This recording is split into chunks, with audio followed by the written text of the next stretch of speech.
gente, sejam bem-vindos ao meu canal. No vídeo de hoje eu trouxe pra vocês mais um caso para o quadro Por Trás da Fita Amarela. Se você gosta desse tipo de conteúdo, não se esqueça de se inscrever e de deixar o seu like. O caso que eu vou contar pra vocês hoje, ele ficou muito conhecido nos Estados Unidos e as pessoas começaram a chamar esse caso como o caso Pretty Little Liars por conta da série americana. E se você nunca assistiu, eu vou deixar o link do trailer aqui na descrição. E vamos ao caso de hoje.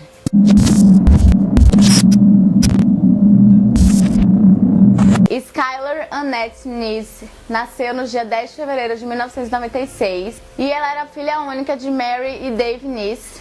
Skylar era conhecida por ser uma menina muito inteligente, muito amorosa, teimosa e cheia de energia. Quando ela começou a crescer, ela foi para a escola primária em Sheet Lake, em West Virginia, a nordeste de Morgantown. Quando Skylar tinha 8 anos de idade, ela conheceu uma menina chamada Shelia Eddy em um centro comunitário chamado Shack Neighborhood House, que fica nos arredores de Morgantown. Shelia Eddy nasceu no dia 19 de setembro de 1995 e ela também era filha única de Greg e Tara Eddy. O fato de Shelia morar em Blacksville não impediu nada a amizade das duas meninas, porém nos anos 2000, quando os pais de Shelia acabaram se separando porque seu pai sofreu um acidente de carro que acabou lhe causando uma lesão cerebral, ela e sua mãe se mudaram para Morgantown e Shelia acabou indo estudar na mesma escola que Skylar, o que acabou fortalecendo muito a amizade delas. Elas eram inseparáveis. E na University High, que era a escola que Skylar e Shelia estudavam, elas acabaram conhecendo mais uma menina chamada Rachel Schoaf, que também era filha única e era aspirante à atriz e a cantora. Rachel Schoaf nasceu no dia 10 de junho de 1996 e ela era filha de Patricia e Rusty Schoaf, que já haviam se separado na época. Rachel era uma menina muito religiosa e antes de ir para a University High, ela tinha frequentado a St. Francis Catholic School. E quando Rachel foi estudar na University High, ela, Shelia e Skylar ficaram muito amigas, elas eram inseparáveis. E com isso elas acabaram se metendo em encrencas, como beber, fumar maconha e quebrar o toque de recolher.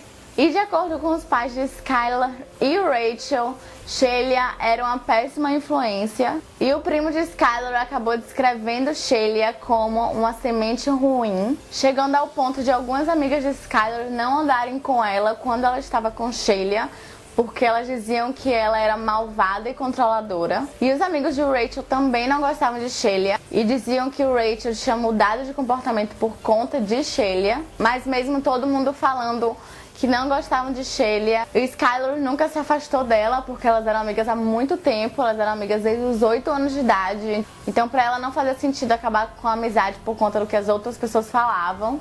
E apesar de Shelia ser considerada a semente do mal do grupo, foi Rachel entrando na amizade que a dinâmica mudou completamente e o comportamento das meninas também. Por um tempo tudo parecia muito bem, a amizade delas eram incríveis, elas iam pra tudo quanto é lugar juntos e nunca se separavam. Quando, durante uma festa no final do verão de 2011, Skylar viu Shelia e Rachel tendo relações sexuais na cama ao lado. E acabou que a festa do pijama terminou com Skylar e Shelia discutindo. E a partir desse momento, Skylar e Shelia começaram a se afastar, enquanto Shelia e Rachel estavam cada vez mais próximas. Várias vezes, Shelia e Rachel se vestiam da mesma forma e deixavam Skylar de fora. E quando Skylar perguntava o porquê delas não terem avisado para que ela também fosse com a mesma roupa, as meninas diziam que era pura coincidência, que elas não tinham planejado nada disso. E alguns argumentos que eram frequentemente feitos no Twitter entre Skylar e Shelia começaram a piorar muito. Até que chegou um momento em que, em junho de 2012, Skylar e Shelia viajaram para Myrtle Beach. E quando chegaram em casa, Shelia falou para Rachel que Skylar deveria morrer. No início de julho de 2012, uma tempestade acabou adiando uma viagem que Rachel ia fazer com a igreja. E sabendo que ela iria embora por 2 semanas, Rachel disse a Shelia que elas deveriam seguir com o plano antes dela acabar indo para a viagem. E na noite do dia 5 de julho de 2012, Skylar estava no apartamento da família em Star City. E na manhã seguinte, os pais de Skylar perceberam que ela tinha desaparecido. E rapidamente eles acionaram a polícia para que começasse uma investigação. Pouco tempo depois, os investigadores conseguiram imagens de uma câmera de segurança do prédio da família Neese. As imagens mostravam a jovem saindo pela janela do apartamento por volta das 00:30, no dia 6 de julho de 2012 e entrando em um carro sedã, o que acabou levando a polícia a acreditar que Skylar tinha apenas saído com os amigos e acabou perdendo a hora para voltar para casa, ou que ela tinha fugido de casa com um possível namorado. Os pais de Skylar não acreditaram em nenhum momento que ela poderia ter fugido, porque ela tinha deixado o carregador do celular em casa e nem tinha levado nenhuma roupa, tudo dela estava no devido lugar. E enquanto a polícia acreditava que Skylar tinha fugido, o que realmente tinha acontecido foi que ela tinha saído com Rachel Schauf e Sheila Erie na noite anterior.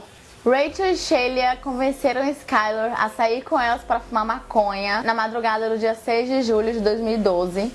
O que Skylar não sabia é que no porta-malas de Sheila havia uma pá, roupas limpas, toalhas e água sanitária. Sheila e Rachel tinham planejado originalmente seguir a Rota 7 para o oeste através de Catesville e continuar em direção a Blacksville. No entanto, o carro de polícia estacionado perto de um cruzamento que ligava a Rota 19 à Rota 7 fez com que elas mudassem o caminho e fizessem um caminho alternativo ao norte em direção a Blacksville. Em uma estrada perto de Brave, as garotas viraram para o norte, atravessaram alguns trilhos de trem e entraram na Morris Run Road, uma via de mão única. Sheila então estacionou um carro em um ponto a mais ou menos 1,5 km da estrada e elas ficaram lá conversando um pouco e fumando. E quando Skylar começou a andar em direção ao carro para pegar um isqueiro, as duas garotas contaram até 3 e correram até Skylar e começaram a esfaquear ela. Skylar tentou fugir, mas foi atacada por Rachel. E teve até um momento que ela conseguiu pegar a faca e revidar um pouco, mas eram 2 contra 1. Então as meninas rapidamente conseguiram dominar ela novamente e continuaram atacando ela. E a única coisa que Skylar conseguia gritar era porque elas estavam esfaqueando ela. E quando Skylar não suportou mais e morreu, as meninas arrastaram seu corpo para perto de uma árvore e a cobriram com galhos e pedras. Depois de se lavar em um córrego que tinha ali perto, as meninas se livraram das roupas ensanguentadas e da arma do crime e colocaram as roupas novas que elas tinham trazido, mas deixaram o celular de Skylar do lado do corpo dela. E após cometerem esse crime horrível, elas simplesmente foram para casa dormir. E na manhã do dia 6 de julho de 2012, após os pais de Skylar já terem avisado a polícia sobre o desaparecimento da filha, Sheila ligou para os pais de Skylar e disse que elas tinham saído com Skylar na noite anterior, mas disse que elas tinham deixado ela em casa antes da meia-noite. Pouco tempo depois, Sheila e sua mãe foram para a casa dos Nis para tentar ajudar a procurar e chegaram até a distribuir folhetos pela vizinhança. E foi nesse momento que a mãe de Skylar lembrou que tinham câmeras de segurança no prédio. Mas depois de verem as câmeras, eles não desconfiaram nem um pouco da história de Sheila. Eles acreditaram 100% e no momento eles nem se preocuparam em olhar os horários da câmera de segurança para ver se batiam com a história que Sheila tinha contado. E depois de um bom tempo analisando as imagens, a polícia percebeu que o carro em que Skylar estava entrando pertencia a uma de suas melhores amigas. Os investigadores entrevistaram Sheila no dia 9 de julho e ela apenas repetiu a história que ela tinha contado anteriormente, que ela tinha pegado Skylar às 11 horas e que tinha deixado Skylar de volta a menos de 1 hora depois. No entanto, a investigadora Jessica Colibank mais tarde descreveu o comportamento de Sheila como narcisista e errado. E Sheila parecia mais curiosa sobre a investigação do que o que tinha realmente acontecido com sua melhor amiga. E no dia seguinte, a investigadora Colibank acabou ligando para Rachel, que fingiu que nem sabia que sua melhor amiga tinha desaparecido. E Rachel tinha partido para o acampamento da igreja no dia 7 de julho. Mas no dia 6 de julho, ela tinha passado o dia inteiro viajando com sua mãe de barco. Quando Colibank conseguiu entrevistar Rachel, ela contou exatamente a mesma história que Sheila tinha contado. Mas a investigadora achou aquilo muito estranho, porque elas tinham falado exatamente a mesma coisa, como se elas tivessem ensaiado tudo antes. Mas no momento não tinha prova nenhuma de que o Rachel e Sheila tinham alguma coisa a ver com o desaparecimento de Skylar, porque nas câmeras de segurança Skylar entrou no carro voluntariamente, ninguém forçou ela a nada. O ano letivo começou no dia 16 de agosto e até então não se tinha mais nenhuma evidência sobre o caso. E após uma explosão no departamento de polícia de Star City, no dia 24 de agosto, Mary, a mãe de Skylar, contatou a polícia do estado para que eles se encarregassem do caso. E rapidamente mandatos foram emitidos para que eles conseguissem apreender os meios de comunicação entre o Rachel e Sheila. Também foi analisada novamente as imagens da câmera de segurança e eles perceberam que Rachel não tinha deixado Skylar em casa às 11 horas da noite, como ela tinha dito. E eles também conseguiram coletar evidências de outras câmeras de segurança ao redor da cidade para tentar ver se a linha do tempo de Sheila batia com a realidade. Sheila tentou desde o início se inserir no meio da investigação, manipulando as pessoas. Ela chegou até a deitar na cama de Skylar e chorar desesperadamente. Ela chegou a perguntar aos inícios como ia a investigação para ver se ela conseguia descobrir alguma coisa. E quando a polícia falou para os pais de Skylar que eles não deveriam contar nada para as meninas, Sheila começou a usar outras pessoas para ver se ela conseguia descobrir coisas da investigação. E enquanto isso, rumores começaram a se espalhar pela University High, como, por exemplo, muitas pessoas acreditavam que Skylar tinha morrido de overdose e as meninas esconderam o corpo dela em algum lugar. E os alunos e professores começaram a reparar também que Sheila e Rachel estavam muito próximas e que elas não estavam nem um pouco preocupadas com o desaparecimento da amiga delas, elas estavam agindo normalmente. Nas redes sociais das meninas tinham algumas menções a Skylar, mas pouquíssimas. E nas épocas que pareciam mais convenientes, como por exemplo, se surgisse alguma nova evidência, que elas iam lá no Twitter e postavam alguma coisa.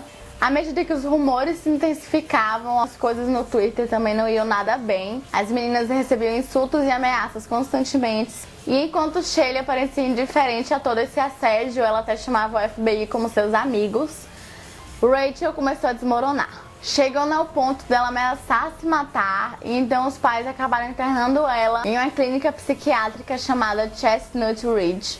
Quando Rachel saiu da clínica, seus pais levaram ela imediatamente para o escritório da polícia, e pouco tempo depois, Rachel admitiu ter esfaqueado Skylar até a morte, junto com Sheila. E quando a polícia perguntou o porquê dela tinham feito isso, ela simplesmente respondeu: "Nós não gostávamos mais dela". No dia 16 de janeiro de 2013, o corpo de Skylar foi finalmente encontrado. No dia 1º de maio de 2013, Rachel se declarou oficialmente culpada pelo assassinato de Skylar Niss. E durante o julgamento, um jovem acabou falando que tinha ouvido Rachel e Sheila falarem no corredor que iam matar Skylar, mas ele achou que aquilo não passava de uma brincadeira, porque elas eram muito amigas, elas estavam sempre juntas. Então, pra ele e pra todo mundo, não fazia sentido nenhum elas matarem Skylar. E em janeiro de 2014, Sheila foi condenada à prisão perpétua, mas com possibilidade de liberdade condicional após cumprir 15 anos de sua pena. E Rachel foi condenada a 30 anos de prisão, com possibilidade de condicional após 10 anos. E durante o julgamento, enquanto Rachel estava claramente muito chateada, muito abalada com tudo o que tinha acontecido, Sheila não mostrava nenhum remorso. Muito pelo contrário, ela foi vista rindo durante o julgamento, como se aquilo tudo fosse uma grande piada e ela achasse aquilo muito engraçado. Ambas estão cumprindo suas sentenças no Lakeland Correctional Center, a sudoeste de Morgantown. E em memória de sua filha, Dave e Mary Niss ajudaram a aprovar a lei de Skylar, porque como Skylar foi vista entrando voluntariamente em um carro, a polícia não acionou o Amber Alert, porque ele só é emitido quando as crianças são sequestradas, eles têm evidência disso. E de acordo com a lei da Virgínia Ocidental, uma criança desaparecida era considerada fugitiva até que se provasse o contrário. E a lei de Skylar procurou reverter isso, fazendo com que uma criança desaparecida só fosse considerada fugitiva se fosse comprovado. E o projeto foi patrocinado pelo delegado Charlene Marshall. Ambas as câmaras da Assembleia Legislativa em Charlestown votaram por unanimidade em favor do projeto de lei em abril de 2013. E o governador Earl Ray Tomblin assinou o projeto de lei em maio de 2013. Então, gente, esse foi o caso de hoje. Se vocês gostaram, não se esqueçam de se inscrever e de deixar o seu like. E se tiver algum caso em específico que vocês queiram que eu traga aqui pro canal, só é comentar aqui embaixo que eu vou anotar pra trazer. E é isso. Um beijo.